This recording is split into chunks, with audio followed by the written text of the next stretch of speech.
My name is Joseph Frabau. I'm 11 years old and in 5th grade. I'm teased a lot because I have some disabilities that make me behave differently than what is considered normal. ADD, OCD, Asperger's, the list goes on. I used to really let the teasing get to me and ended up in several fights, but now it's not so bad anymore. I have a certain artistic talent and can paint with greater delicacy than most kids my age. My friends and family frequently praise me for my skill. I like to pick just one color to work with per canvas and mix black and white paint with it to create different shades of it. Last semester my school had an art show. They have one every semester. Of course my blue portrait of my closest friend, you wouldn't believe the trouble I had gotten him to stay still while I painted him. Anyways, of course it won first place in the show and even got in the local newspaper. At the show, there was a very strange-looking man wearing sunglasses. He was admiring my painting and told me that I have great talent.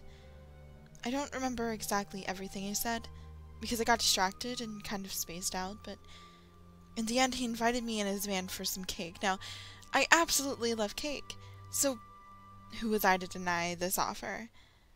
On top of that, my parents were looking at all other work, so they wouldn't even notice that I was gone. So I left with the weird man. When we got to his van, he let me in and told me that he'd have the cake ready for me in a moment. I couldn't wait.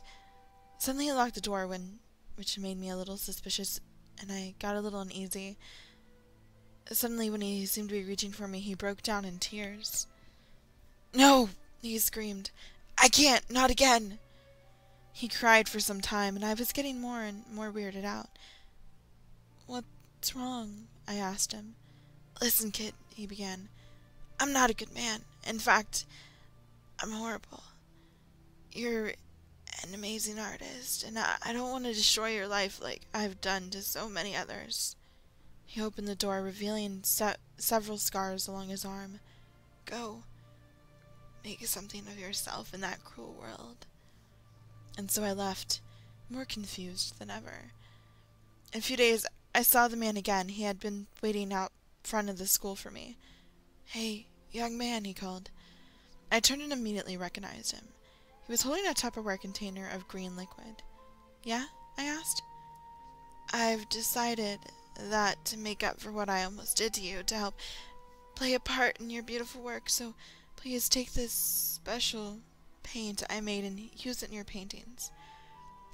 I took the green paint from him, and as he handed it to me, I noticed the scars along his arm once again.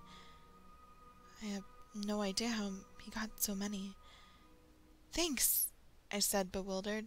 Then I left. Well, now, there was something amazing about that green paint.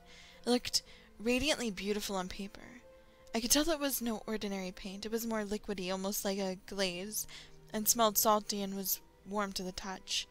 Over several weeks, I painted a number of breathtaking works using the green paint, and a little black and white paint mixed in here and there, and before I knew it, I was all out.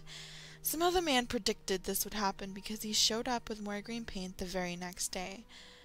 For the next several weeks, the man provided me with more and more green paint, and I continued to make beautiful works, until one day, a week short of the next art show, he told me he was leaving and wouldn't be coming back.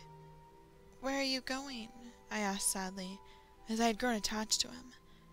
"Well, let's just say it's nowhere you've been, but you will go there someday. I hope to see you then," he said. "Here, take this last container of special paint," he continued, holding me the familiar green liquid.